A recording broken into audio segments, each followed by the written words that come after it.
Hi everyone, I'm just setting up my live feed here on Instagram as well.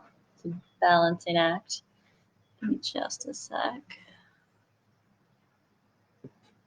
Okay.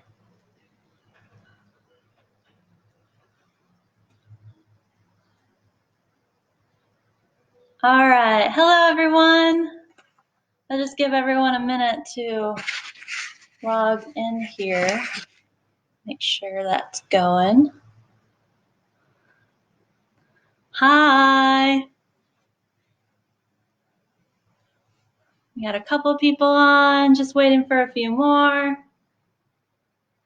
As always, if you have any questions, just let me know. I'll just be peeking in here. Hi, East Coast Wine. It's good to see you again. Hello. All right, so we have some people in here. Let me just check and see how. Hi, Amanda. Hi, Bryn on Facebook. All right, so we'll go ahead and get started. For those who don't know me, my name is Rachel Kewen. I am the sales manager and som here at Pennswoods Winery.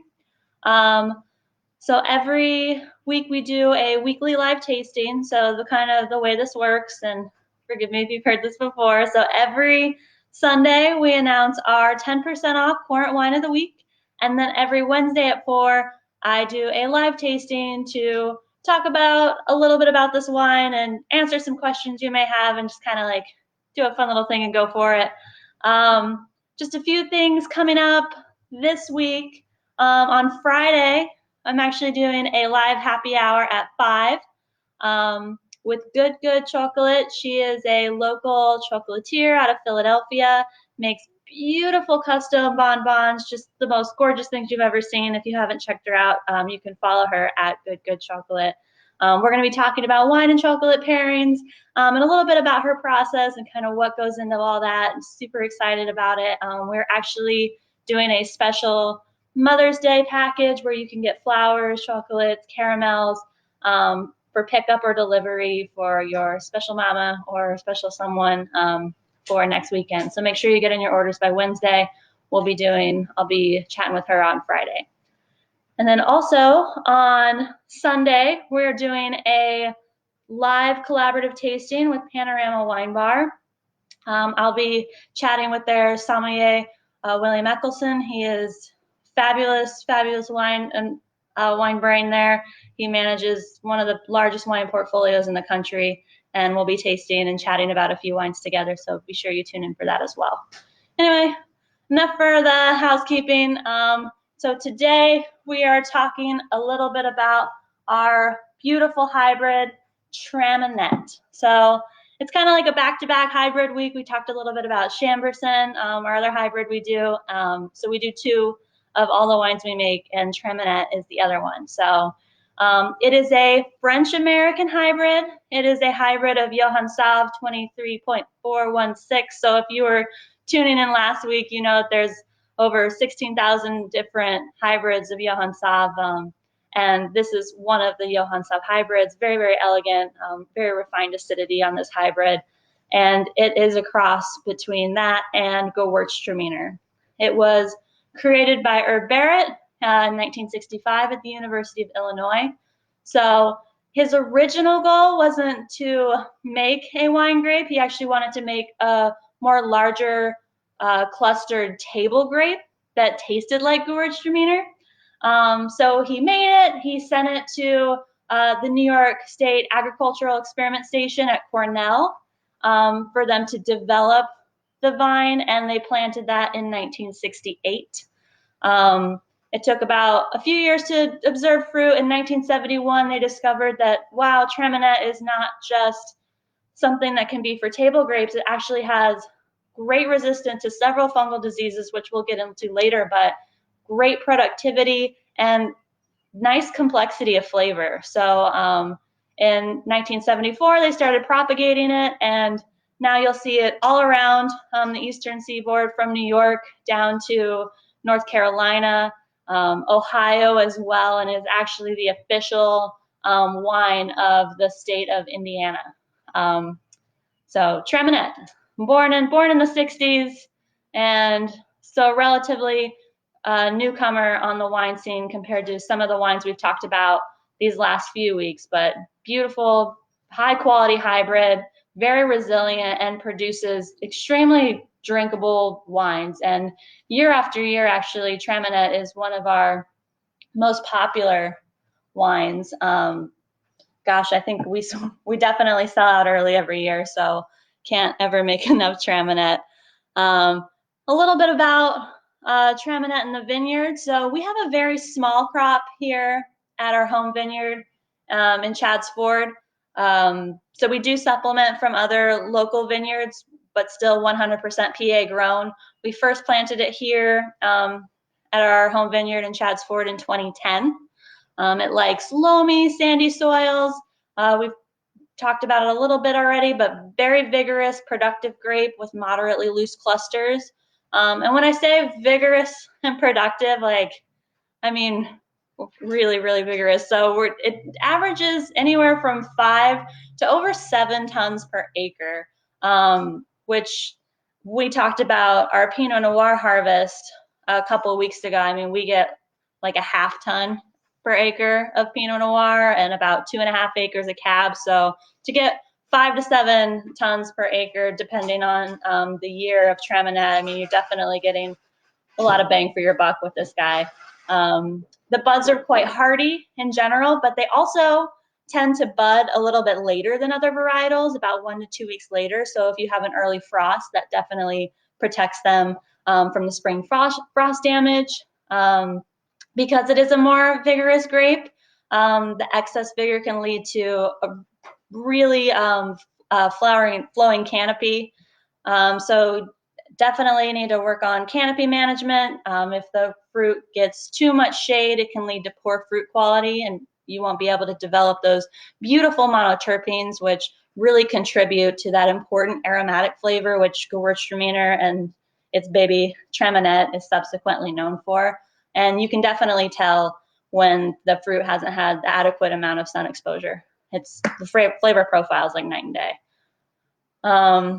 The fruit and foliage in general is very resistant to powdery mildew and black rot. The foliage can be susceptible to downy mildew, but very easily mitigated with standard viticultural practices. The very little of the crop kind of is born on the lateral shoots, so cluster thinning is hardly necessary. We talked about Moscato d'Amburgo a couple weeks ago, how clusters like to kind of pop out everywhere and you gotta, thin them out from all around. But Traminette tends to behave itself and grow in a nice line. And again, hallmark is really solid yields, and we typically harvest this the early September, first or second week.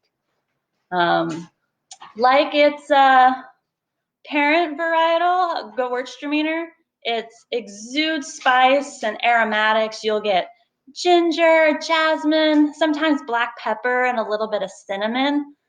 Very juicy, fruity qualities, some tropical notes, passion fruit, tons of lychee, especially in this guy. We'll talk about that in a minute. Some pear, white peach, apricot, touches of honey. There's just really beautiful flavors in this wine. And we make more of an off-dry style, but you can do dry.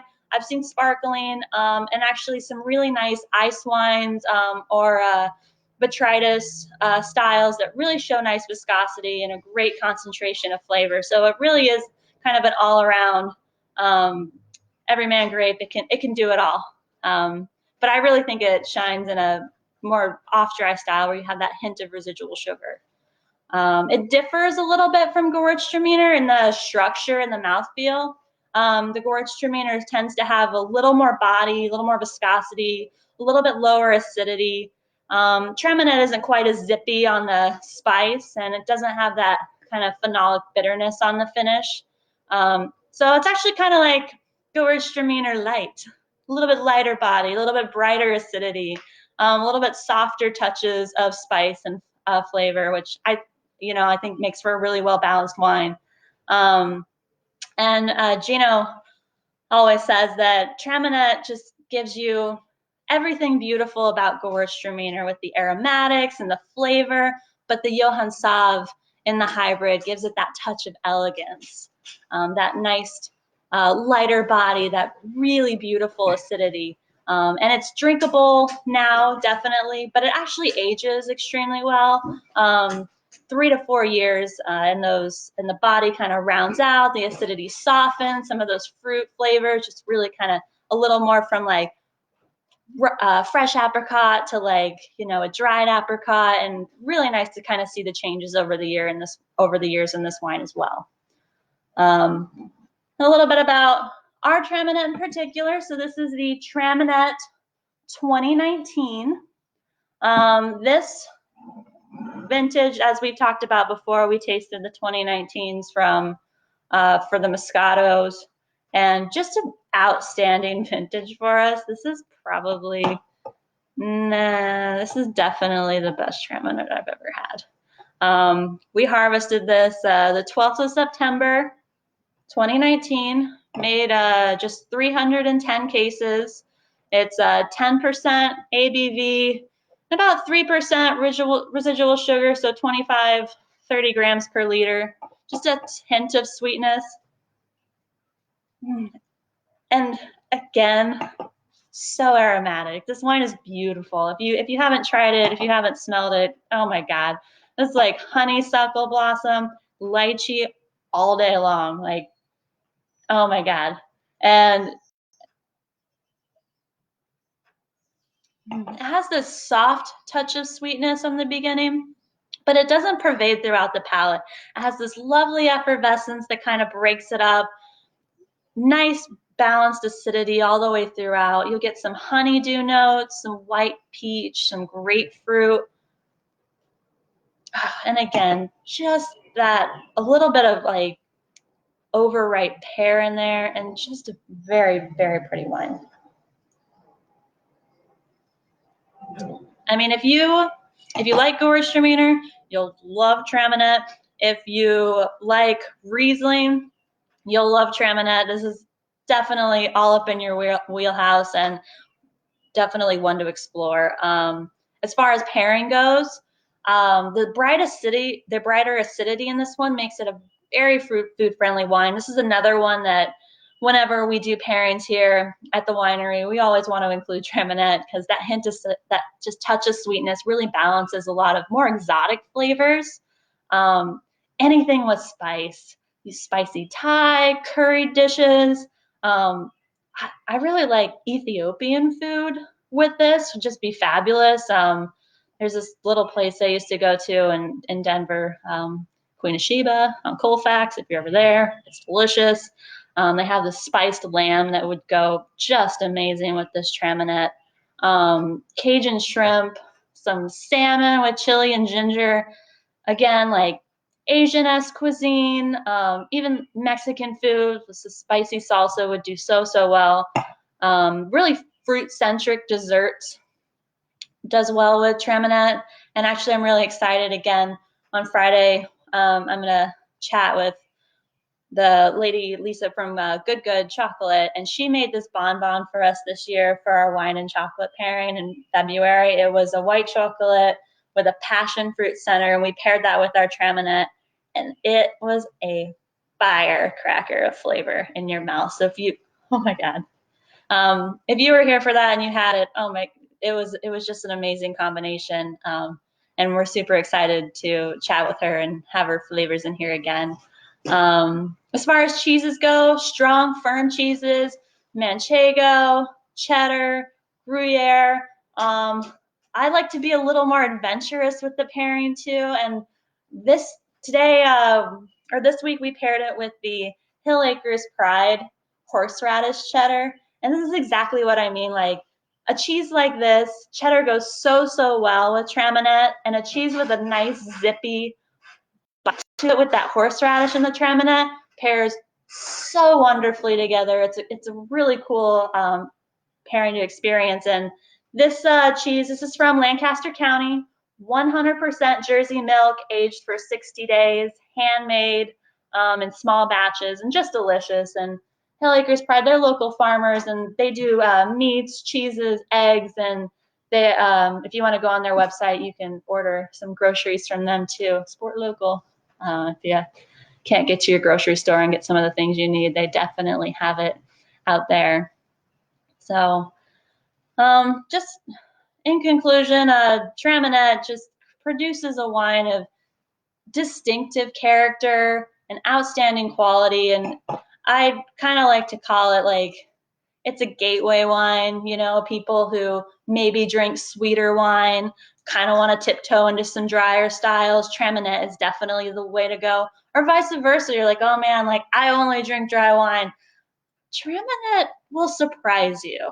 I've had so many people who are only dry wine drinkers take a sip of the Traminette, smell the Traminette, and they're like, oh damn, that's a good little wine. And it's actually, you know, if you don't know what to get, because everyone's coming over, Traminette, it's a crowd pleaser. We have a couple questions here. Looking forward to trying together. Oh, love the horseradish cheese. Thank you, Bren. Yeah, it really has good flavor. Matt's my husband. He's gonna be super pumped to be eating this cheese later. So that's all for Traminette. Thank you so much for watching. Just a few things before you take off. We had a very busy day in the vineyard earlier. I don't know if you saw earlier, if you haven't had a chance and on Instagram, it's still in the stories, and then on Facebook, it's posted. We're busy working on planting 15,000 vines at our vineyard our vineyard in Sandy Hill, which is over in Coatesville. We're planting mostly Pinot Noir, but we got some Cab Franc, Cabernet Sauvignon, and Merlot out there too. And it's a really cool video. We show you actually how we do hand planting, talk a little bit about our soil and everything. So if you're interested in that, definitely check it out. It was really fun to be a part of that this morning. And looking forward to seeing, and we'll definitely keep you updated on the progress of those little baby vines out there. And again, if you're just tuning in, this will be posted in full later, but we are doing a happy hour tasting with Good Chocolate on Friday. That'll be Friday at 5, and we'll talk about wine and chocolate pairing. Super excited about that. And then another live collaborative tasting with Panorama Wine Bar in Philly, where I'll be tasting and chatting virtually with sommelier Bill Eckelson. So please tune in for that on Sunday.